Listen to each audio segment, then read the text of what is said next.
Ô, Lordelo, eu queria falar um pouco de coisa mais leve agora, porque no começo do nosso episódio você estava falando que era vizinho do Oberdan Catani e tudo mais.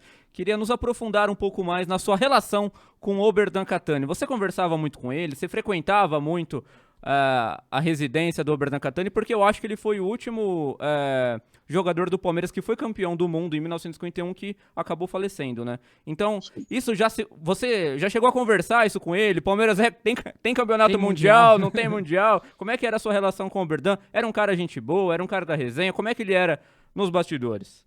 Olha, o Oberdan Catani, né, descendente de italiano, coração palestrino, paixão pelo Palmeiras.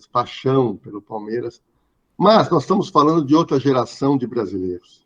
Sim. Era um homem que nunca bebeu e nunca fumou, um esportista nato, um homem que faleceu com quase 90 anos, Sim. com um físico perfeito, porque ele se cuidava, ele fazia um pouco de ginástica, mesmo com mais de 80 anos. Colocasse o uniforme, podia jogar ainda. Sim, sim. Então, uma pessoa que é um ser humano que não existe mais. São pessoas assim que eram muito corretas e ele gostava muito de falar de futebol e eu tive um contato com ele como se fosse tio, porque, para você ter uma noção, ele foi padrinho do meu irmão Marcelo, não, do meu irmão Antônio, tanto é que o Antônio se diz hoje palmeirense. Só torce para o Palmeiras. Não era palmeirense antes, acabou sendo Não era. convertido pelo Oberdan. Foi convertido pelo Oberdan. Nossa, que Então, legal. o seu Oberdan, ele tinha aquele prazer de mostrar as estátuas, mostrar as viagens, mostrar os troféus, as medalhas, e contava as histórias. Bom, eu recomendo a todo palestrino comprar o livro Muralha Verde. Boa. O livro Muralha Verde conta a história do Oberdan Catani, com narrativas da época e fotos fabulosas do estádio do Palmeiras antigo, das fotos tradicionais de campeonato, de como era o Palmeiras naquela época. Então, realmente, quem gosta do Palmeiras e quer se aprofundar, tem que comprar o Muralha Verde. No livro Muralha Verde, André e Thiago, tem uma história muito interessante.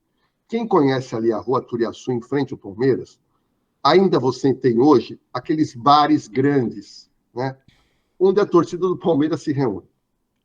Nesses bares, antigamente eram empórios, ou seja, era um mini supermercadinho onde se vendia tudo.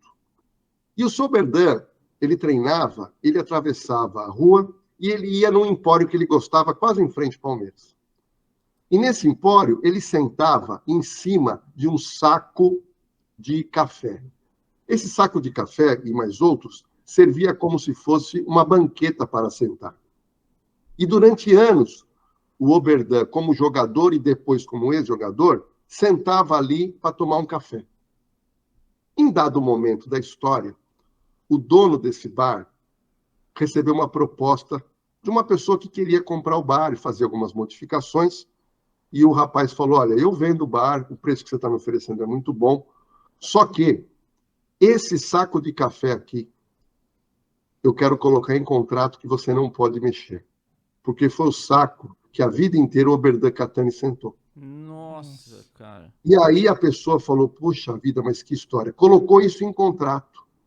E aquele saco permaneceu, que era o local onde o Oberdan Catani sentava e se distraía e conversava com as pessoas. Porque antigamente, pessoal, o jogador de futebol não tinha esse estrelismo que tem hoje. Hoje eles se consideram artistas.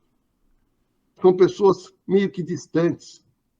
São pessoas influencers, né? Antigamente, não. O jogador de futebol ganhava bem, mas não como hoje. Sim. O seu Oberdan, ele tinha uma vida de classe média. Uhum. Se o Oberdan Catani jogasse hoje, ele seria um milionário. Você entendeu? Mas hoje, o jogador, qualquer jogador meia-boca, ganha 300, 400 mil. Qualquer um mesmo. No Palmeiras tá cheio de exemplo assim.